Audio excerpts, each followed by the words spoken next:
حضرت حسن بصری رضی اللہ تعالیٰ عنہ سرکار فرماتے ہیں،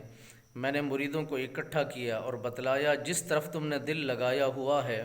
یہ دل لگانے کی یہ جگہ نہیں ہے، اور جہاں پر تم نے اپنے زندگی گزارنے کا اصول بنا رکھا ہے یہ اصول نہیں ہے۔ آخر کار یہ سب چیزیں لوٹ جانے والی ہیں، سب چیزیں ملیا میٹ ہو جانے والی ہیں، سب چیزوں کا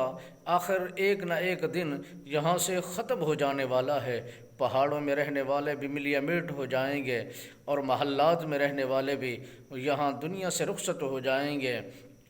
اور پھر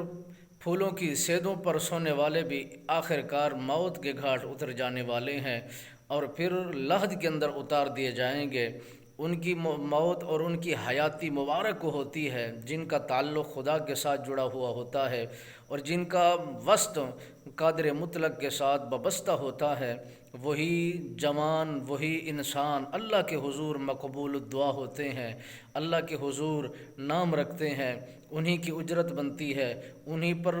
بہترین خدا کے انعامات نازل کیے جاتے ہیں، اور خدا ان کو جنت کی خوشخبری سناتا ہے، جہنم سے انہیں بری کر دیتا ہے۔ جو زمانہ کائنات میں رہ کر وہ اللہ کی یاد سے دور رہتے ہیں، ان کے دلوں کے اندر اور ان کے جسموں کے اندر خوشبو سی پیدا نہیں ہوتی۔ وہ خالق و مالک کی ربوبیت سے جو دور ہوتے ہیں وہی انسان ہر طرح کی مرضوں میں مبتلا ہوتے ہیں۔ جو اللہ کے حضور سجدہ ریز زیادہ کرتے ہیں، زہد و تقوی کرتے ہیں، وہ سنجیدہ لوگ ہوتے ہیں، وہی پاک لوگ ہوتے ہیں، پاک دل لوگ ہوتے ہیں، وہی زمانے کے ساتھ الفت و محبت کرنے والے ہوتے ہیں، وہی اللہ کے دوست اور پیارے ہویا کرتے ہیں۔ انہی سے لاؤ لگاؤ، پھر دیکھو زمانے میں نام بھی بنتا ہے اور کام بھی مکمل ہوتا ہے۔ اللہ رب العالمین ہمیں دنیا آخرت کی سرخ روئی کا اس انداز میں پروانہ عطا فرمائے، انبیاء کا دیا ہوا سبق